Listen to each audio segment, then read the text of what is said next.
we should embrace it. Yeah. We should seek to be uncomfortable, take risks, and have pain so that we learn. That's a really good perspective, I think. Today we have special guest Cory Nemoto. He's made millions as a fix and flipper, has now transitioned to running a private lending company, Keko Capital.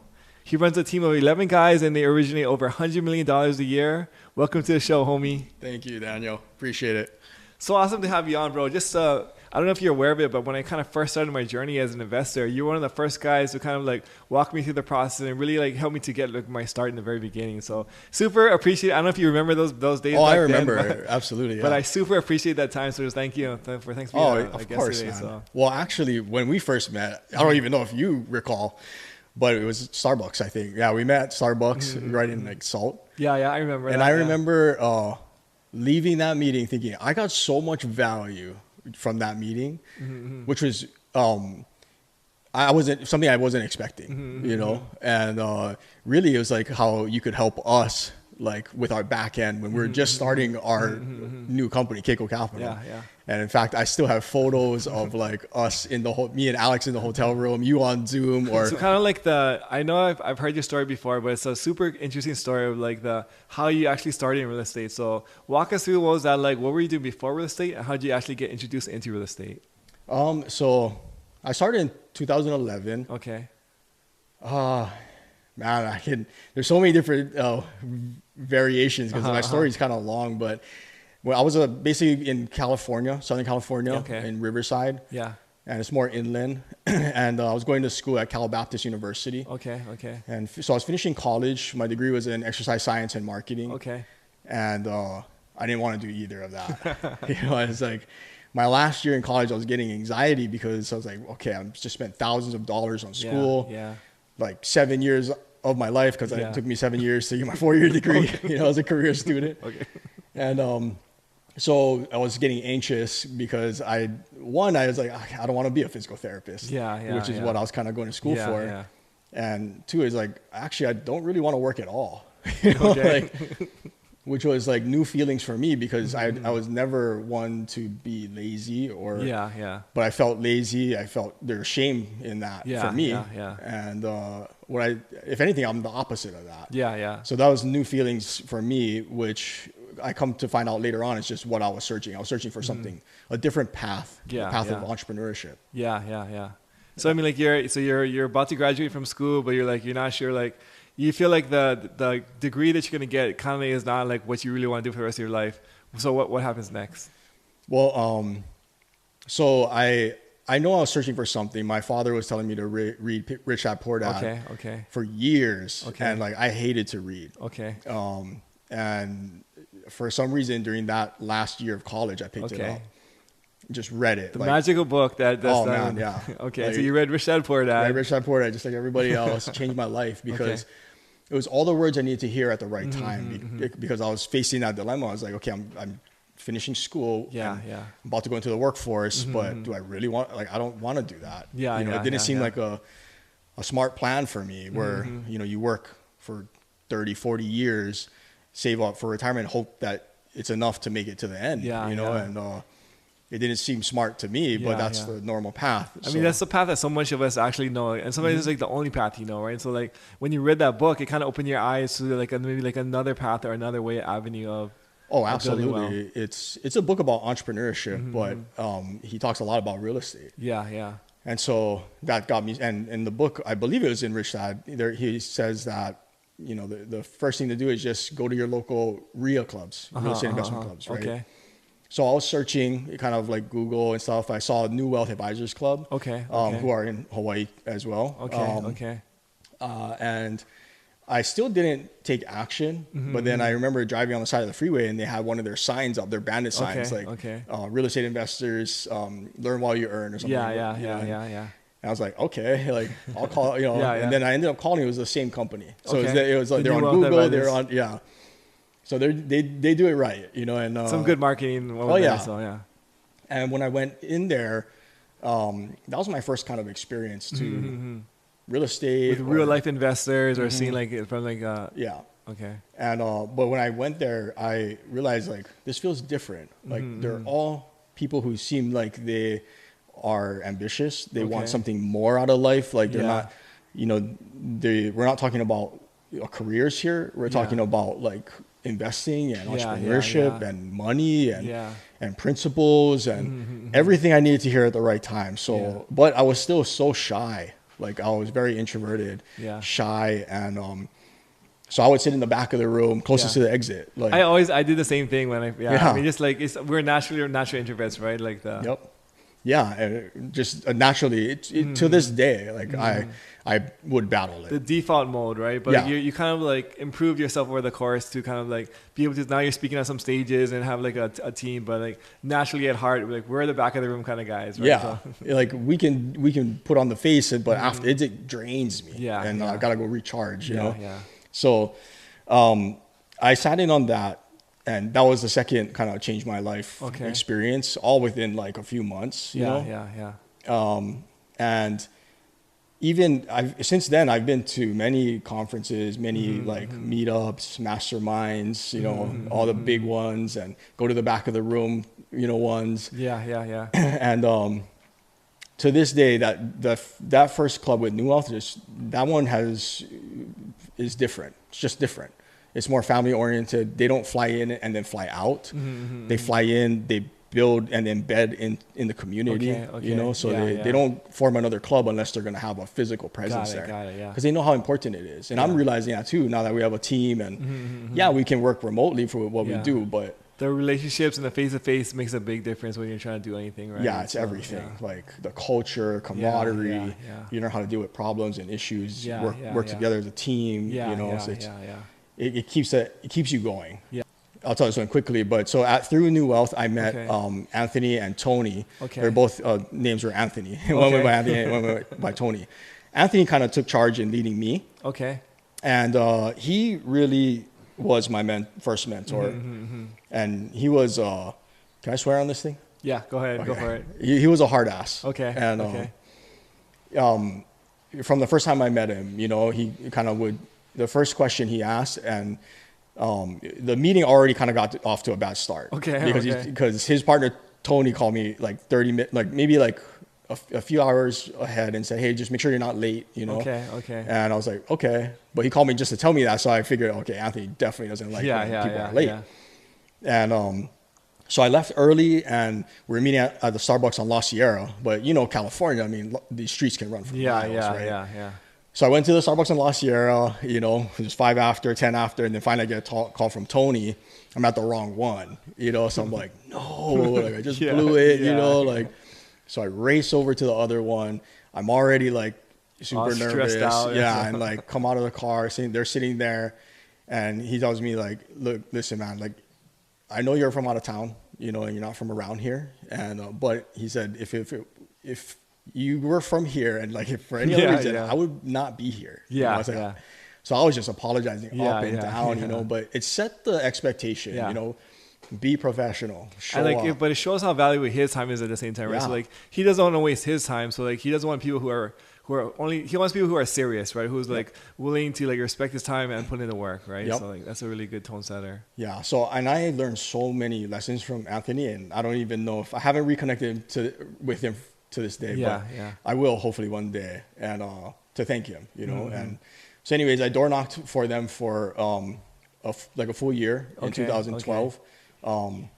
So I didn't really catch the crash on the way down in the Great Recession, but I was door knocking at the bottom of the market, so I saw the aftermath. Everybody was upside down, short sales, foreclosures everywhere. So, and I door knocked for them for a year, and that was the most uncomfortable year of my life. And but it was where I grew the most. To this day, you know, I wouldn't be sitting here, you know, I think if I didn't have that year. Overcoming those like mental hurdles of like talking to strangers and like just like putting yourself way out of your comfort zone, right? It's absolutely. It's a skill and like a muscle that you're constantly stretching. The more you do it, the more you can put yourself in other situations that are uncomfortable as well too, right? Yes. And I wish I learned this lesson early on, is that you have to understand that growth is painful. You know, it's painful, it's frustrating, it's uncomfortable, like it's all of that. So, but if we know that growth is on the other side of it, yeah, you know, and a new and improved version of you is on the other side of that, we should embrace it. Like we should seek to be uncomfortable, take risks and have pain so that we learn. That's a really good perspective, I think. Like, just most people, like, we try to avoid and run away from like pain or failure or like anything uncomfortable. But if you take that approach where, like, you know that growth and success is on the other side of that, if you run towards uncomfortableness, it'll put you so much farther in life than like if you were to kind of just trying to avoid everything, right? So, absolutely. And you expedite that process, you know, because one way or another, to get to the next level and the next level, you're going to have to go through that anyway. You're going to have to gain those attributes, so why not do it quickly? Yeah, that's a really good point, too. Why not be aggressive? Just rip the Band-Aid off one time where it's like the slow feel, right? So. Exactly. Like, why not seek it out and like bring it on, like, you know, embracing it, basking in it a little bit to pull all the lessons you can before you move on, you know? I love that. Otherwise, you're going to have the same hard lesson over and over, you know? You have to repeat, right? So, like, it's a... But and since I've learned that, like all the lessons I've learned, I try to pass along, and it's very fulfilling to see what happens. You know, with people when they have to go through the same. I feel like you kind of see like somebody's kind of character come out too during that time, right? Because like it's fight or flight, where like somebody faces a challenge, some guys will just like back down and run away, right? Like, and so like a lot of investors I think we talk to, like when they're just starting out, the first challenge they get, they're out of the picture. But the guys who are like, they're like, hey, can you help me with this? I'm struggling through this, but I'm gonna fight through it. Those are the guys you can kind of see who are gonna have like success in the long term, right? So absolutely, yeah. But so you're door knocking for a year. What's the transition there to like your first deal or your first few deals? So I ended up moving back to Hawaii. I had a choice whether to stay there, get a job hopefully to survive, or move home and same thing, get a job, survive, and try to pursue this, you know. So I ended up choosing to go home because come back here to Hawaii because I was homesick. I miss my family, you know. And I realized up there is like I'm never gonna move away. You know, I wanna build my empire and my legacy right here at home. I feel the same way, but yeah. So sometimes we have to venture out to come back, right? Yeah. So, see even with investing. So, but I ended up going to the local meetup clubs because I was like, man, that worked out for me last time. You know, so found a local meetup club. I ended up volunteering to be the administrator. So I was keeping track of all the members and schedule and stuff. And that was a meetup for experienced investors. So I wasn't even supposed to be in the room. You had to have done at least one deal to be in the room. So you have done 0 deals up to this point, even though you've been door knocking for a year. But you kind of been passing the deals on to like the more experienced guys to kind of close and take care of. They did teach me as I was door knocking for them, but they were doing a very unique strategy at the time. Which is more specific for those times when there's a lot of properties upside down. But what that taught me was that, real estate investing is you're not just a landlord. You can, there's other strategies like wholesaling and fix and flip. So I started doing research. I chose wholesaling because that was kind of my only option at the time. I mean, that's how everybody starts with no money. They feel like that's like the easiest or best option, right? So So I took the whole path, from door knocking, wholesaling, fix and flip. But I ended up sitting as an administrator for the mastermind group, and that was probably the first big thing that helped change my career. Because and that's it's important to understand why as well, because even though I was the administrator, kind of like the assistant, that was probably the most influential seat because you have to know everybody in the room. You have everyone's contact information. And if there's problems, they call you. And so I had to know everyone in the room and what they need. It's like, so you're the connector to everything. So like you're the focal point of whenever anybody needs something. You have a very important seat inside the room, even though you didn't have any deals on your belt at that time. So exactly. So if you can, and really what it came down to is like I provided value. I gave. You're working for this thing, right? It's like you're a great attitude, good hard work, and you're giving something that like working for free, right? But like at the same time, it's like it's an important position that the meetup needed or the team needed, right? So absolutely. And I learned so much just sitting in on it. I would take notes, just osmosis and listening to what people are doing. I would take notes, which then became the minutes for everybody. Since I was taking notes anyways, I just dispersed it as minutes to the room. but they had to put their email in. Yeah, you know? yeah. And so yeah. I had a nice buyer's list, you know, like nice. Okay. And so that was the perfect seat for me, and I took that lesson with me to this day. Today I'm co-chairman of the membership committee of the NPLA. Okay. And same thing. Since I'm co-chairman of the membership committee, our job as the membership committee is to oversee the members. So recruiting, strategic members or servicing the existing members. But through that, we have to know everybody. So we know all of the other, companies. That are. So I mean, it's funny you're taking the same seat that you took like 5 or 7 years ago over there as a fix and flipper into the private lending space. Like just like the same principles of adding values, being a connector, and trying to see how you can help other people, right? So yeah, absolutely. As simple as that, honestly, because that's how I got. In like my first deal, it came off of a mailer, postcards, and it was actually a sub-2 deal.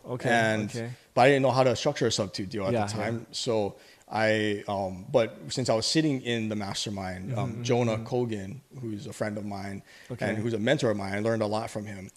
He did a presentation on sub-2 and how he took down this deal sub-2. I was like, man, I think that fits one of the leads in my pipeline right now. So I ended up calling him because I had his information, and I asked him, he helped me look at it, and he's like, yeah, well, if you can lock it up for this price, you can wholesale it to me for this price. So I ended up making $15,000 Awesome, on that. man.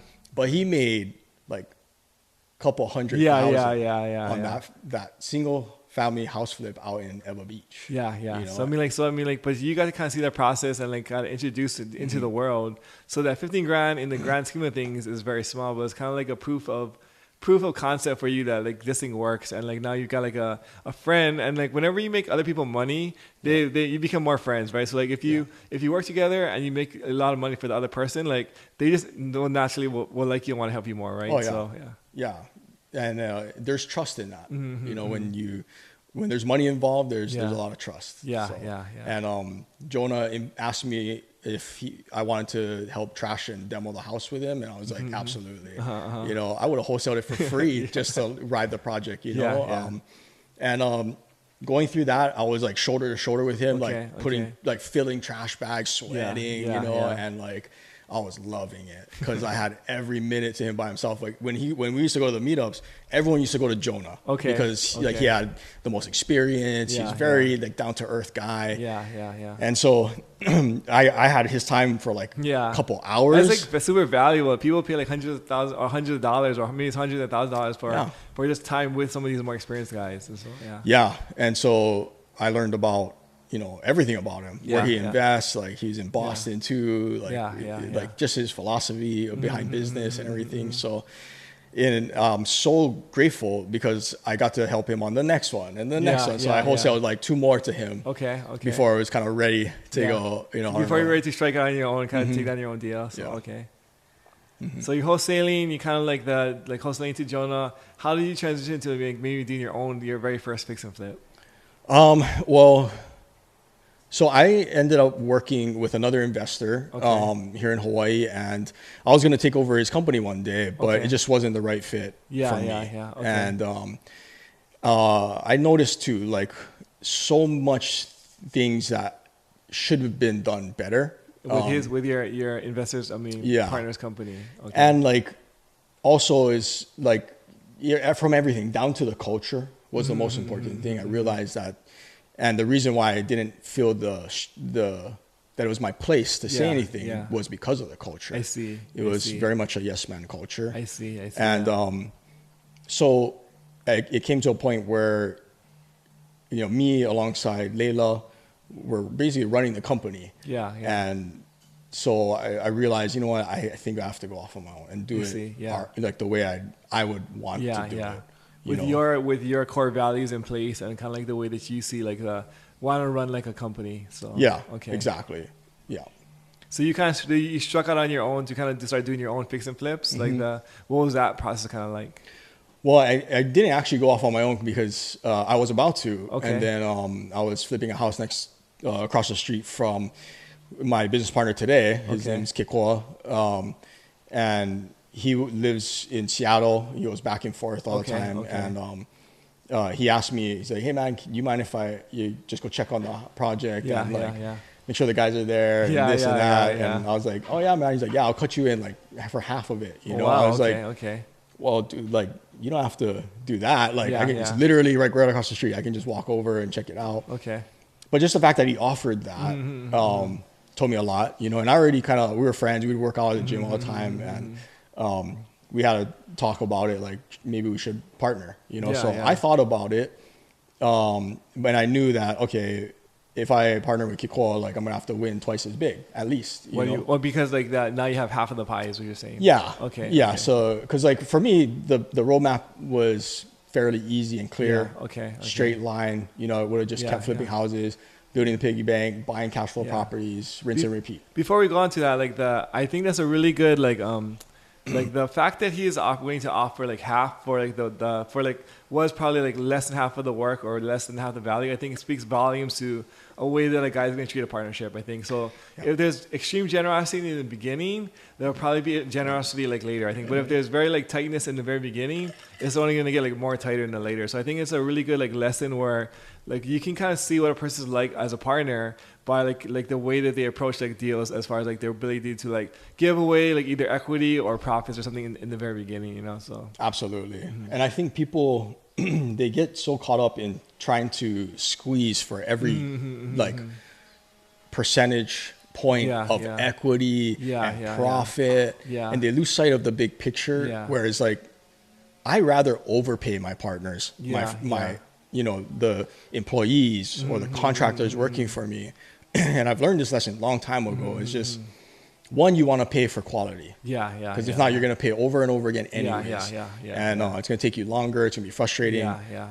So there's that. But you also want to pay to keep people vested on your team. There needs to be enough like of a buy-in where like it's important to them too, versus like they're not just like a slave to you, right? Or like so like so like little equity where like they really don't care if the deal like wins or loses, right? So and for me it's like we're all chasing our dreams and financial freedom, but I get so much fulfillment from seeing others too, you know. I don't want to be the only guy. Because for me, that's not really what it's about. It's way more fun bringing up alongside other guys, right? Versus you doing it by yourself. Yeah, and maybe I think, I don't know, maybe like 7 years ago, like that wouldn't have crossed my mind, you know. But today is totally different. Like I'm in a different business. I'm playing a different game now. And I just like, it's kind of like abundance for scarcity mindset. Where like it's like what you believe is out there or opportunity that's available. If you feel like it's very limited, like you feel like you have to take your pie because if you don't get it, then like somebody else is gonna get it, right? But if you and I think in our business as real estate investors, we see like the world. There's so much opportunity and like money that's out there. Like even if you take somebody else takes a huge piece, there's still like way bigger pieces for you to be able to have, right? Especially like long term. And so like if you can just kind of come with an abundance mindset or like a long term like kind of vision, there's just so much more opportunity for like the people who you're gonna be working with, right? So yeah, absolutely. Playing the long game is it's hard, right? Because you want instant gratification, you want to take it now, even though you know it's gonna hurt you in the future. Like it takes a very mature entrepreneur to make those type of decisions, you know, and you don't become a mature entrepreneur unless you go through the pain again, you know, the mistakes already, right? That's true, So, but yeah, for me, it's the fulfillment watching other people, you know, win is huge.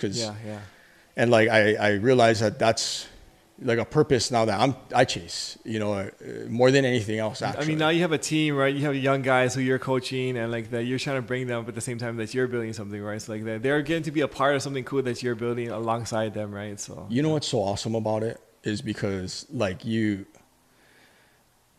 the Go Giver series, right? They talk about how you're the steward of those who follow you. They put their trust in you, their dreams, their hopes, everything in you, even their failures, their frustrations. That's why I feel leadership is misunderstood. Like severely. Explain that. Because I think most people they chase leadership because they want to be in control or they want to be the guy calling the shots in the front. And that's one of the things you get when you earn the right to lead. You know, But leadership is not that. Leadership is sacrifice. Good leadership is not that, right? Yeah, like good that, leadership is sacrifice. It's putting everyone else ahead of you and leading by example. And I tell this to the guys who we joke about it, but you can't be the real deal 99% of the time. Okay. You have to be 100% of the time. 100% genuine, 100% integrity, inspiration, passion. And because the 1%, if you crack, it all gets erased. That's so true. Not just erased, it gets turned on you because now you're fake. You get labeled as fake because maybe we talk about being a go-giver and helping and abundancy, but the 1% chance like that you crack and you go against your principles, that it throws everything out the window and then some. You lose everything. To tell a story of maybe to understand why I'm so passionate about where I'm in now, is that 1 year from 2011 to my last year in college. It was I was very nervous, right? I didn't know what I wanted to do. I just had this moment. I used to work out at the 24-hour fitness over there. So I would go work out, leave my phone in the car because we didn't have AirPods and stuff back then. So when I went back to the car, I checked my phone. I remember one night it was just no messages, no calls. And I started to scroll back. I was like, when was the last time someone called me? And I had to scroll quite a bit. A few days, I was like, I don't even need a phone. Why do we even have this thing? And then I just started thinking, having this moment, if I died today, my family and friends would be sad, but nothing would stop. I felt it would be such a shame, because I didn't get to be important to many people. You feel like you're supposed to make a bigger impact in life than where you were at that moment in time. I think that is true. I think that's just been in me, I guess, and it's taken a little while and things to happen in my life for me to understand it. But I definitely understand it today. I know what that was. And I was chasing fulfillment, purpose. And I have ambition in me. And I've definitely seen that ambition kind of come out as far as just the impact that you made, not only to other investors, but people you're helping along the way. There's such a big thing that you're building and that you're impacting from that little moment in the gym, in your car, the 10 years ago to now is it's night and day. And to see where you've come is it's been amazing and inspiring for me to watch. I've only seen the last few years, but the last few years that I've seen has been super awesome. Oh, thank you, man. Because I am proud of my story. People have all kinds of stories. And mine wasn't as traumatic as a lot of them, but I feel if you understand the lessons, it's still important to share. And the lessons I learned there was gratitude, because sometimes today, I literally can't keep up with my messages, my emails, my voicemails, nor do I want to now. Sometimes I just can't pick up my phone. You're so busy. You went from no messages for 10 days to now you've got too many that you can't even answer in the course of the day, right? So and I really feel horrible sometimes, but until I can put things in place to handle that, to me it's I like to be present, and usually I'm in the office, so I'm present with the team, and that's all kind of really my focus is right now. But it's been a long journey with learning these lessons, especially leadership, because business is not really a solo thing. You need a team, and you need to empower. And how do you inspire and motivate people? People are really complex. It is a complex. It's not as simple as some of these people make it, for sure. And really all of I try to teach this to everyone, is the majority of success in business and life, I feel, are held in the intangible lessons, not the tangible lessons. What do you mean by that? So the tangible lessons, for our team, would be learning our credit box, understanding LTVs, understanding leverage, what do we offer, what is our rate ranges, all that, right? The intangible lessons is one of gratitude. One of giving, serving, giving value. The intangible lesson of finding a seat like I did multiple times, where you are the person giving value that people rely upon. Because if you're so scarcity minded and you're so worried, you want to save everything, all of the information that you have, and you don't share anything, then that means you give nothing and you have no value. If you have no value, you're worth nothing. So it makes sense, right? If you give all that you can away, then what comes from that?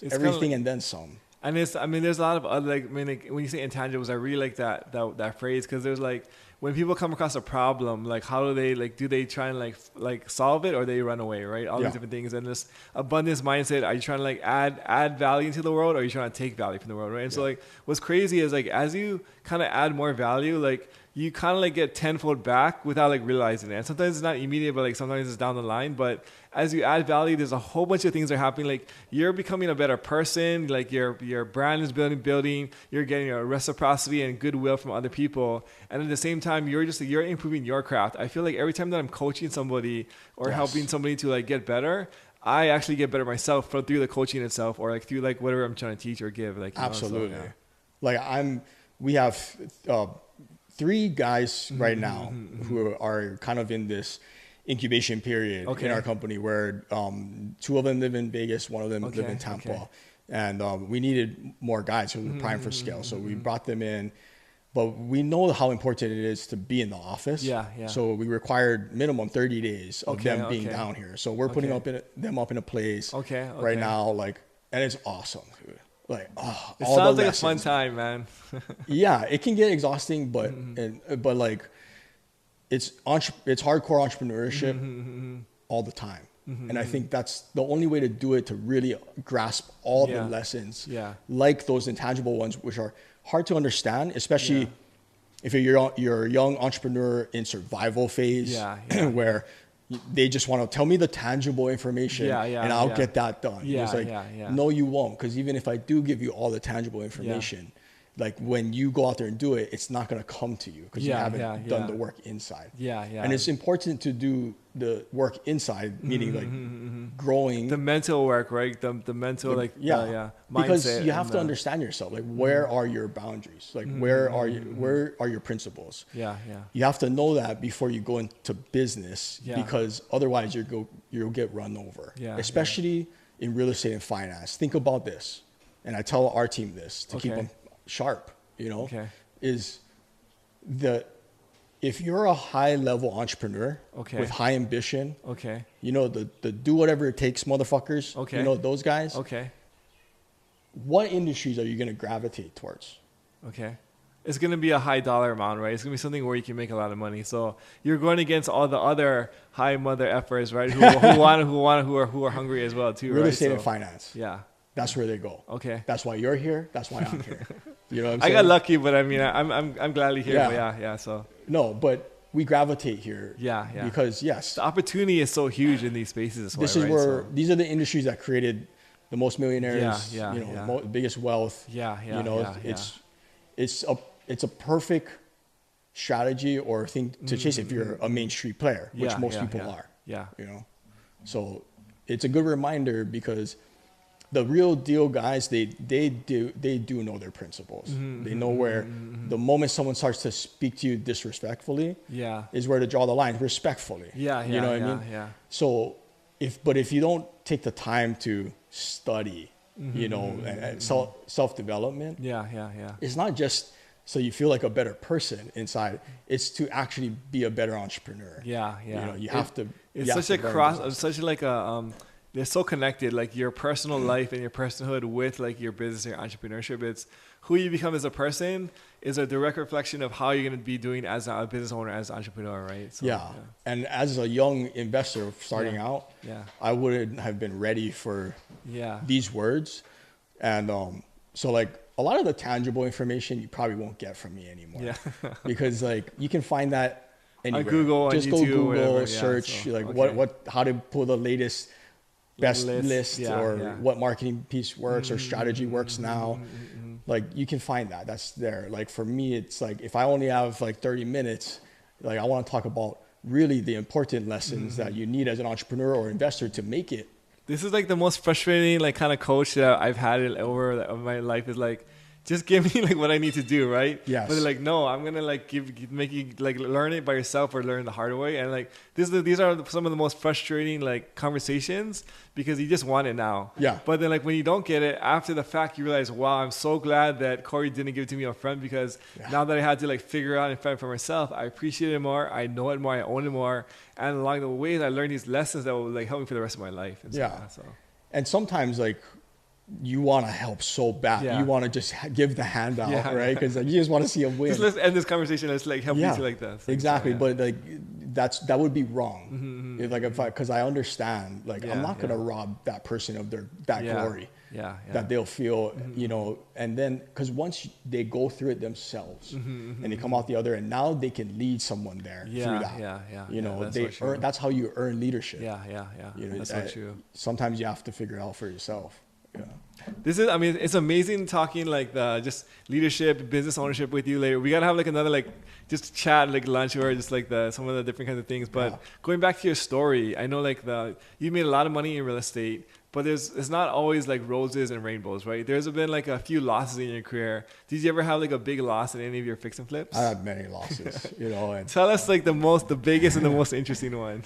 So the biggest one was project out in Kahala. Okay. How much on Hunakai Street? How much did you end up losing on this project? We lost over $700,000. Wow, that's crazy. Okay. Tell me more. It never like it never gets You're easy the man. to say that. You know, so and look, that's what I mean by the intangible. That hurts me just hearing that.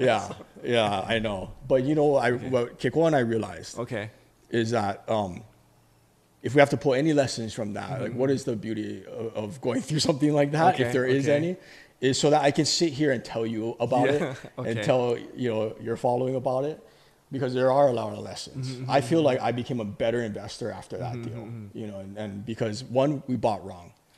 You know, it was too high, and even the comps were showing it. We relied too much on forced appreciation. So you're kind of just like a little bit too rose-colored glasses when you're on your purchase. So you just say So we made the numbers work on that one, you know. And kind of fudge the numbers so you just because you really wanted the deal. So. Yeah, I wouldn't say fudge the numbers, but we had a choice. Okay, do we go big and go for permits, blow the roof up, A-frame, you know what I mean, or do we just renovate as is, like how we normally would do it, and put it on the market? We opted to go big, and that was a mistake. You know, that was mistake number one. Well, mistake number one was bought wrong. Bought too high. We probably bought like maybe $200,000 over what we should have. So right there is bad, you know.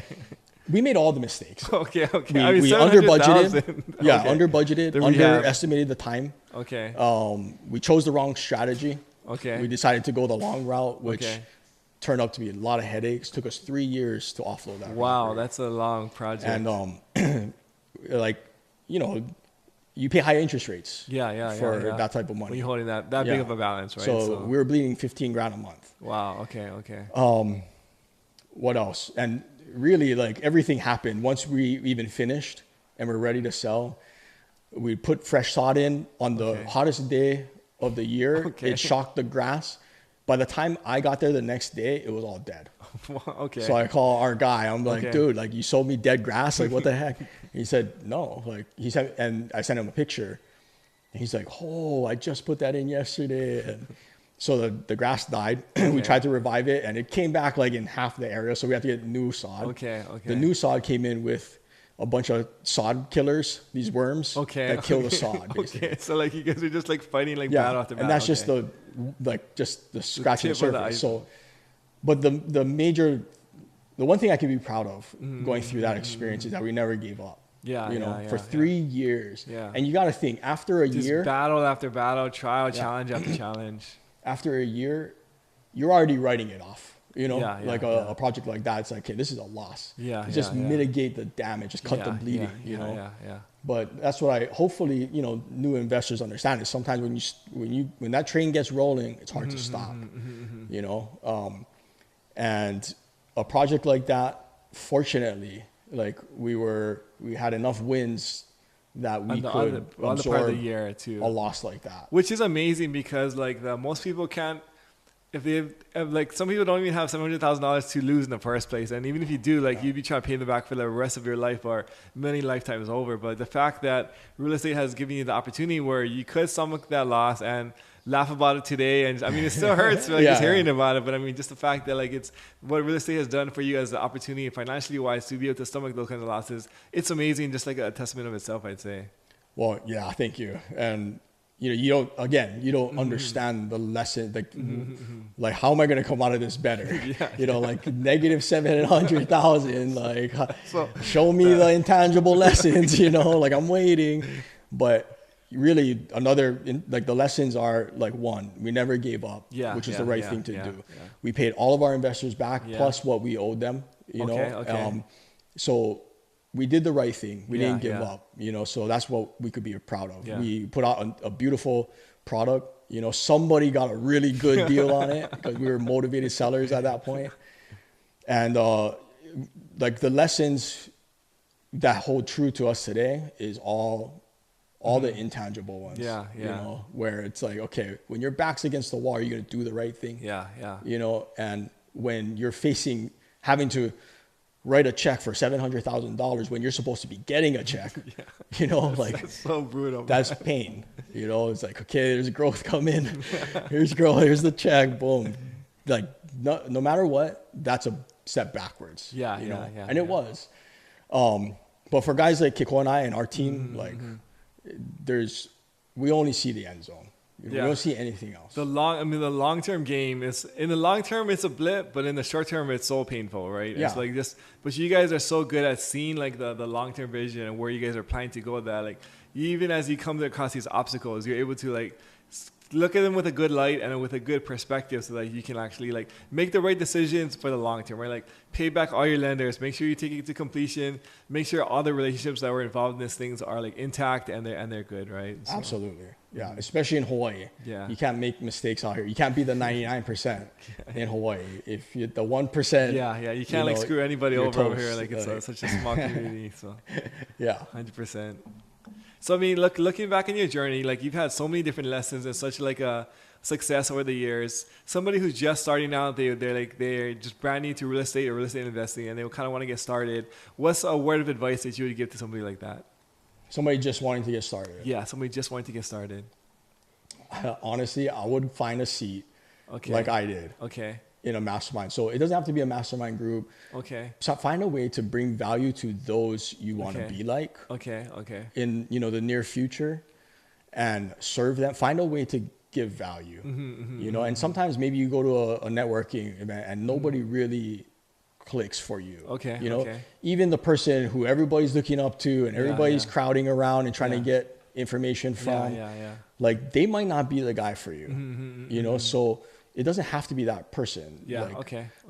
But find somebody that maybe that you is a little bit ahead of you, and find out like what they need and how can you bring value to them. And we all have value to give, even if it's just an ear. Like some of the things like giving value, even at a networking event, right? Like I tell our guys is like when you're at a networking event, and I know this because I was an introvert.